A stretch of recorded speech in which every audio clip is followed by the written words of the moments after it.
Hey everybody, it's your boy Eduardo Jackson, CEO, founder, creator of the Cinema Draft Game. We're back after another fun, successful, kind of strange weekend as far as the box office goes. There were some very divergent strategies which played out, and I look forward to exploring a few of them. A lot of fun out there. So let's take a look at what went down this weekend in the feature presentation. And surprise, surprise, the winner this week was yours truly, Cinema Draft Swag, the founder of the game. It was me, 'tis I. I won the side bets. My whiteboard gets filled up. That's the inside joke for the people who are in the group chat. And I'm very excited to be back on the prowl. And let's take a look at my call sheet, and also which doubles as the call sheet of the week. Yay me. Okay, so basically, I went with a stars and scrubs strategy, which employed headliners from Wonder Woman, which was a hefty 34,000, Chris Pine, Kevin Hart, Captain Underpants, 17,000. He was the slight cheaper of the two headliners, and from that, I just kind of went in on Paris Can Wait. I mean, the scrubs this week were only getting about 5 to 8 points. So while Three Idiotas had potential, I did get exposure to that with a headliner stack from Three Idiotas, 8.54, not bad. But there was a common, I wouldn't say a common theme, but there was a prevailing thought among some in the group chat that Three Idiotas was going to do truly gangbusters business. There was even a rumor it was going to do $2 million over the weekend. But I really couldn't afford that much Three Idiotas. If I wanted to get Captain Underpants and Wonder Woman in there, I guess the word on the street was you couldn't do like a 6-pack or something with Three Idiotas if you had both Wonder Woman and Captain Underpants. I was pretty confident Captain Underpants would come in at around somewhere between 23 and 30 million. So I think it did exactly like 23. So for me, it was worth that price. Three Idiotas, I guess, underperformed expectations, but still did, fairly solid 600,000. So that got us 8.54 points from each of the two headliners. And I pretty much punted the limited release category. I went with the non-headliner and snatched after my 5-pack of Paris Can Wait because I was running out of money. So I had 400 left over. This is also your call sheet of the week, which means, lucky people, that the bonus for call sheet of the week, the $25 bonus, rolls into next week. So lucky person who wins the call sheet of the week next week, if they beat my sheet, will get a $50 bonus instead of 25. Something to shoot for. Okay, so who came in second? It was fam of the pod, my podcasting pal, Jay Devlin. Let's take a look at his call sheet. I think it was fairly similar. Yes, it was pretty similar. He had the headliner duo of Chris Pine and Kevin Hart, Wonder Woman, Captain Underpants, respectively. He had a 1, 2, 3. He had a 4-pack of Paris Can Wait, headliner stack of Three Idiotas, and then Beauty and the Beast and The Wedding Plan. And these all say platform, but actually Beauty and the Beast was limited release last week, so ignore that. Well, we're working on getting these call sheets to freeze the release type of the week that they're actually released. Right now, they're all fairly dynamic and change every time we change. But yeah, we expect Beauty and the Beast to be platform this week. But last week, it was limited release. So there's that. So I guess the thing that cost him the 3-point difference, because mine was 228.40 points, and I believe his is 225.25 points. So the difference really was coming down to Beauty and the Beast, because that limited release, it only got you 1.85 points. And well, I mean, I kind of punted limited release, but somehow I got a little bit more out of Amy Schumer's Snatch movie with a non-headliner than Jay Devlin was able to get with a headliner. But also The Wedding Plan just kind of creaked along, made about 200 grand this weekend, so only good for 2.94 as a headliner. So that was where our call sheets diverged and gave me the 3-point margin for the win. All right, third place. Oh, but the great part about this game, even though I was first, I can't win any money because I own the game. So first place money goes to our second place finisher, Jay Devlin. Congratulations. Enjoy that 46.25. Good sir. The Roan came in third, and I got to give it up to the Roan. I mean, I don't know what it is lately, but he's turned it on. These last few weeks, he's consistently in the top five. He's won the feature presentation 3 weeks ago. So give it up for the Roan. He's locked in now. I don't know what's happened in his personal life or whatever, but he's locked in and gunning for the top spot once again. And he also had Chris Pine, Kevin Hart, uh, Three Idiotas headliner stack. He had a 3-pack of Paris Can Wait, a headliner stack of The Wedding Plan, and then the Boss Baby, Steve Buscemi, as a headliner. And he was only about 6 points off the pace, so very solid call sheet, the Roan. And I can't wait to see what you're going to do this upcoming week because you definitely seem to be on it. All right, so 4th place.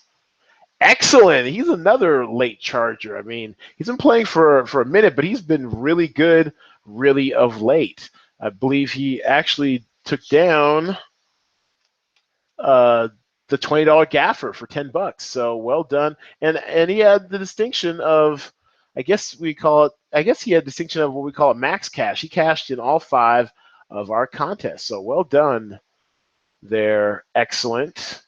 Looking forward to your cash out. So his call sheet basically had Chris Pine, Kevin Hart, a 2 non-headliner stack of Paris Can Wait, a 3-pack from Three Idiotas, and 2 actors from The Boss Baby.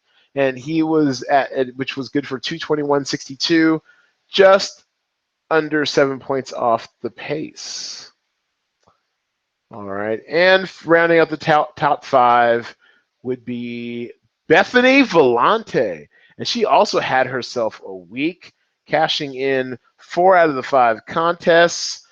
Did far better than her husband, Michael Volante, who caught the bad wind of a strategy that we'll go into in a minute. But Bethany Volante coming on strong these last couple weeks.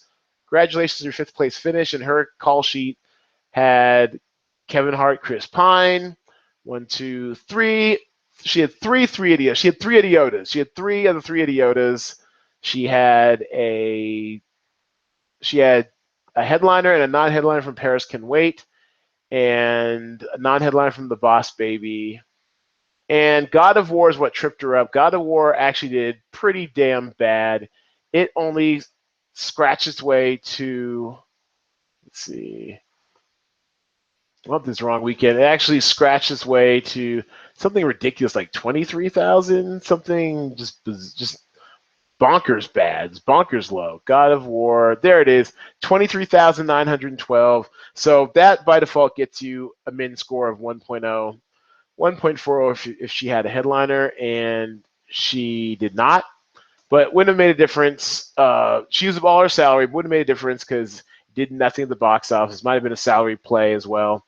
And so 217.82, very solid call sheet. Welcome to the top 5, Bethany Volante. Enjoy your stay.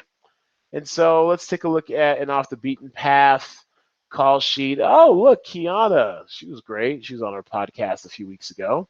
Gave us great ratings or viewing, so I appreciate that.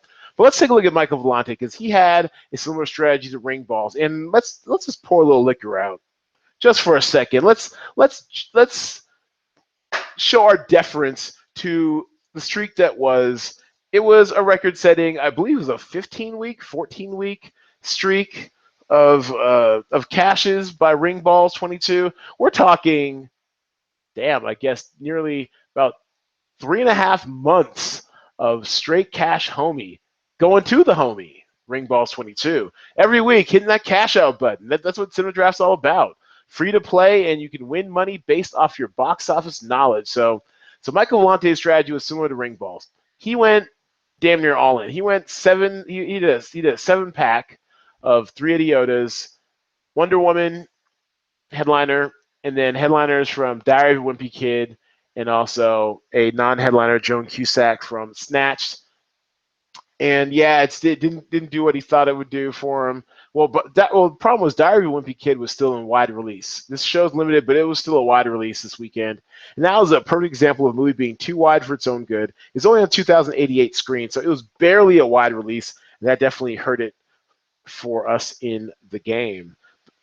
So when you went with Three Idiotas, because of the rumors that it was going to do, 1.5, 2 million, that weekend. I mean, I understand the allure. Trust me, I do. I mean, who wouldn't want 15 to 20 points per actor?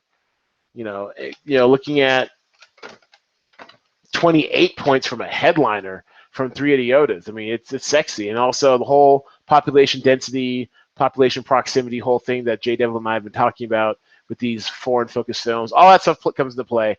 But alas, did not come through for Michael Volante, and caught up in a similar strategy was Ring Balls 22. There is a joke about how deep he was on Three Idiotas. I will not indulge it, but he still ended up in about 10th place, 200.20 points. Not good enough to cash, but he went all in on Three Idiotas. He did the Jay Devlin, kamikaze plan and went all out on Three Idiotas, an 8-pack, or what we call a max stack, because that is the most you can have of any one movie in this game. So he was out there. He let it flap in the wind. 8-pack or max stack of Three Idiotas, Wonder Woman headliner, and Emma Watson headlining Beauty and the Beast. Close, but no cigar. About 22 points behind. Kind of blown out Cleveland Cavaliers style, but you know what? I have faith that he's going to come back with an even stronger call sheet this week. The gauntlet is laid, sir. Pick it up. I have no idea what that's from. I just felt like doing a funny accent. Okay, so let's take a look at what we've got on tap for this week in the talent pool real quick. And of course, we'll go deeper into it in the shot list, which will be, with my special guest this week, Robin Dion, actor from LA, and one of my classmates from the Spelman College Theater Department. Okay, so what we'll cover is The Mummy. That's a new film coming out this week, starring Tom Cruise, the God, kicking off Universal's Dark Universe attempt at an expanded cinematic universe a la DC and Marvel. Also, It Comes at Night. That is a horror flick, which I am totally guesstimating will be on 800 screens. Kind of have no idea right now. We haven't seen any box office data projecting what it's going to be opening on yet. Megan Levy, Dogs, The Military, Kate Mara, all three things America loves. So we're also guesstimating that if the studio is smart, they will not wide release this movie. They will at least platform it out a little bit by sticking it in limited release. It's going to be showing on several screens here in Vegas. So if it's on 1,500 screens, that might be the sweet spot for its open. And My Cousin Rachel, which early projections have it exactly on the dot at 500. If that is so, that is the reason why I priced it up, because a truly maximum level platform release movie starring a known quantity as Rachel Weisz. Sam Claflin's getting a little more profile these days from Hunger Games and The Me Without You and some other stuff. So yeah, My Cousin Rachel, 7,500 for non-headliner, all the way up to 8,500 for Rachel Weisz. The Mummy, Tom Cruise, 23,500, a little bit price prohibitive, but also Sophia Boutella, the Mummy herself, 21,000, out there wrecking shop. You might want to take a look at getting her on your call sheet. Let's see, it comes from tonight's a bit of a wild card. Keep your eye on that. Churchill, I believe, kind of held its pricing a little bit. Three Idiotas, we had to drop somewhat dramatically. It might be out of screens out of the movie theater in a couple weeks. So if you're gonna get some money off Three Idiotas, now is the time. And then Captain Underpants, we just figured it would be such tough competition in the marketplace this weekend. We dropped about 5,000 per actor. Wonder Woman, we brought it a little bit down to earth, but down 8,000 per actor. Baywatch, we definitely dropped that down. It's down almost 10,000 an actor. Pirates of the Caribbean, 12,500 up to 1450. Alien Covenant is definitely getting reduced as we expected to slip just barely into limited release. That one also might be worth a look in limited release if if no one else comes to challenge it, like my cousin Rachel. I actually, now the more I think about this, the more I think the Alien Covenant might not be the worst thing you could do in limited. I mean, let's look at what it did last weekend. 4.12 million on 1,500 screens. So let's say it's only on 1,100 screens, or yeah, sorry, $1,100 per screen on basically 1,880 screens. That's $2. That's 2 million and some change. So just keep that in mind if you're looking for a semi-decent punt option for limited release that is not Megan Levy.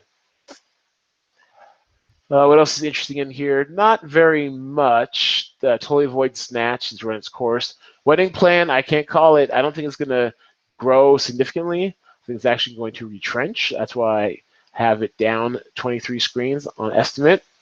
But, you know, when you're looking to save salary and you need to punt something, you could do worse than a $5,100 headliner like Noah Cooler and Amos Tamam. And then Guardians of the Galaxy actually might be a hidden, sneaky. Well, actually, it's still going to be wide release, 3,000 screens, which feels a little suspect, feels a little wide. It's been out about a month now, but it's still performing 2,800 per screen. So hell, if it even does 2,500 per screen at its current levels, about what is that, 3,500 screens. Let's say it's down to about 3,000.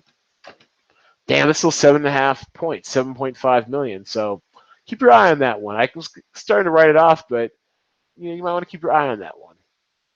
And that's really all there is worth talking about this week.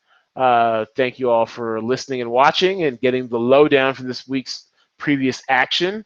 Really good stuff. Follow us on all of our social media outlets, Facebook, Instagram, Twitter, all that good stuff. Subscribe to us at YouTube or iTunes or wherever you get your fine podcasts. Our corporate blog is medium.com/@cinemadraft. And you know the drill, everybody. Between now and the next time we talk, go see a movie or something.